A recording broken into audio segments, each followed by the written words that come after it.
Good afternoon. Thank you all for being here today.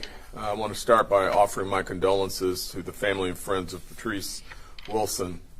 It's a tragedy that someone like Miss Wilson would be taken away from this world so young and so tragically in this horrific way.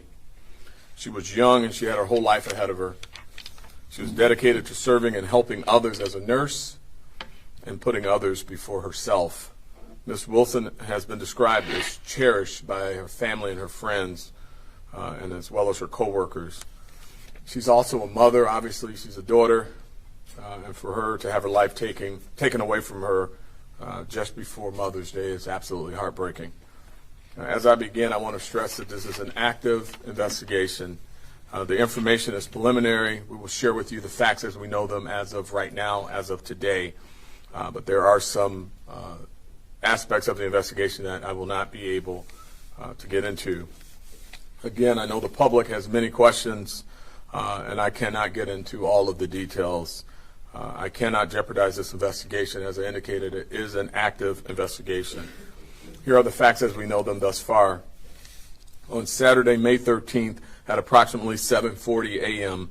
in the 4200 block of St. Antoine, Miss Wilson was kidnapped by a suspect identified as Jameer Miller. The suspect was wearing a wig, described as a blonde or red wig, trying to disguise his identity. Once notified, the Detroit Police Department acted immediately. The initial call came into the Wayne State University Police Department. We were notified due to the nature of the call of a kidnapping.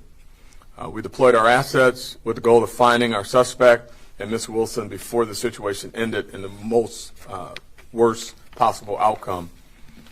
A number of units participated in looking for our victim, as well as looking for our suspect as we identified who he was.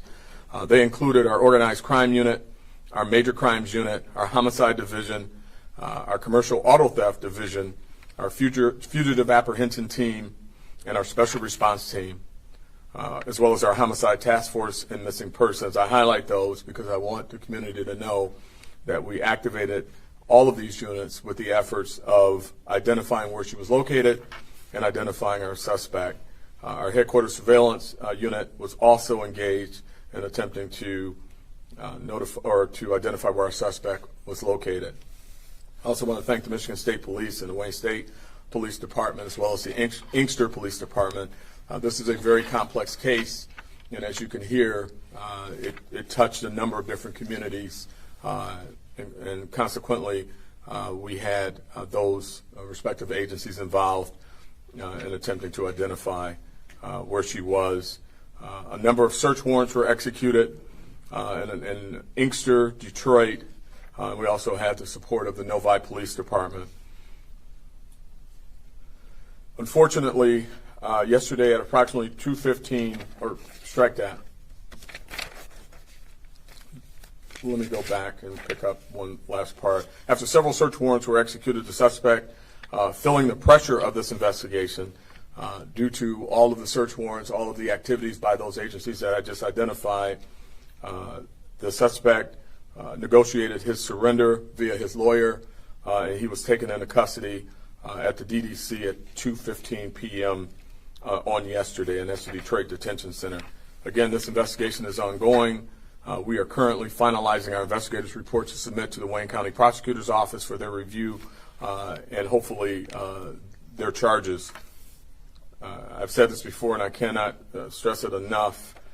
Domestic violence continues to be a problem in our community. We have resources. We have domestic violence victim assistance units in our agency, and they can be reached at 313-883-1660. Again, that's 313-883-1660, and they are available 24 hours a day, 7 days a week.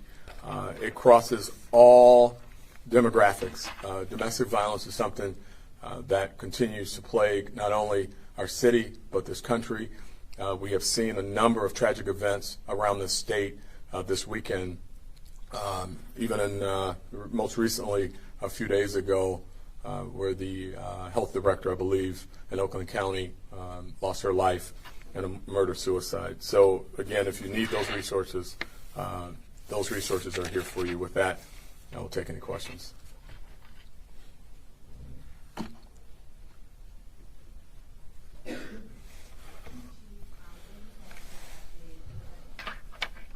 I can hear you okay. Yes, ma'am. You had mentioned, domestic violence is a persistent issue. Do you know the relationship between the suspect and the victim? Yeah, they were in a previous dating relationship, and it is my understanding they had recently broken up.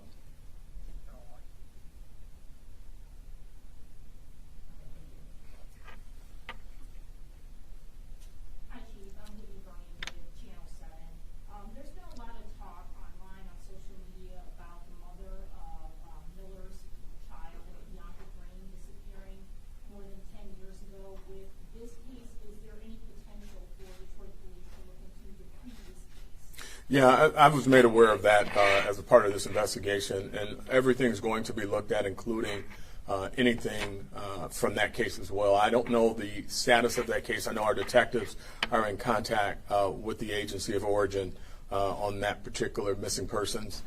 We're going to cooperate with them, pull their files, and we'll be working together to see if there's any correlation or if there's anything we can help them with that missing person. The other thing I was just going to ask you touched on it a little bit there, is domestic violence. I know a lot of times we talk about the shortfalls in mental health supports nationwide, not just in Detroit. Can you talk about the shortfalls that there are for domestic violence? Yeah, I think it's such a complex issue for some, and there's a lot of different factors that impact reporting of domestic violence.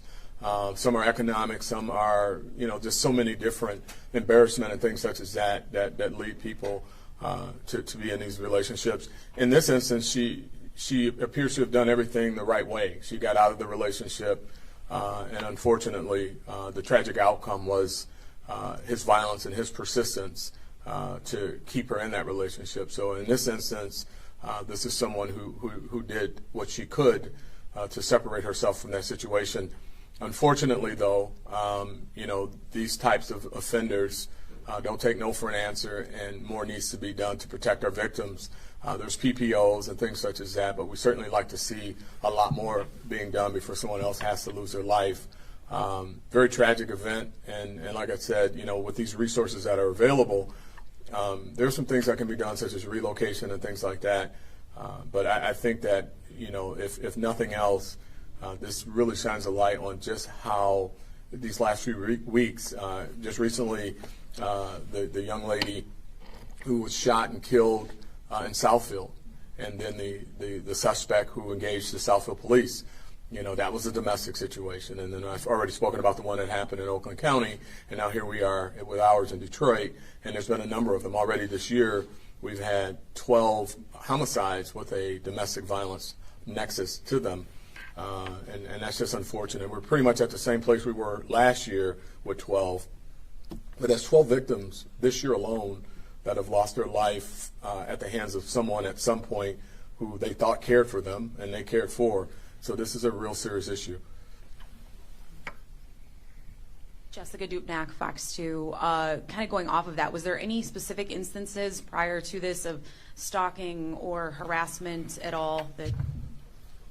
Yeah, we're unpacking all of that now. I know just over this weekend, looking at his criminal history, he's a very violent person. He has a significant criminal history, and there is a history of domestic violence associated with that as well. You guys knew pretty quickly who you were looking for. Was it video assets, or was there something that triggered that?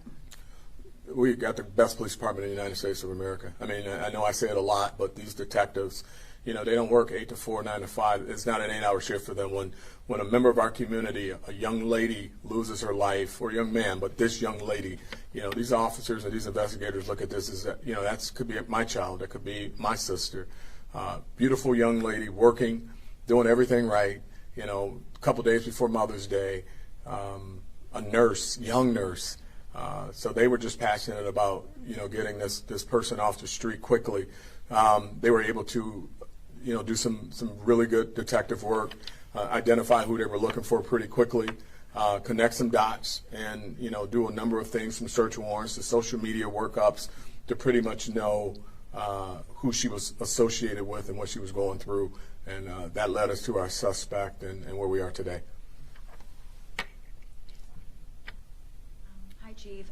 Andrea again with the Detroit Free Press. I just have one more additional question. There are already details out there relating to how her body was found. There is reports that she was found in the trunk of her SUV or a SUV outside of her apartment in Novi. Is there anything that you can say about those details? Yeah. You know, it's really frustrating. I appreciate, you know, some people that have information that's in the know sharing with the media. We're going to always be transparent.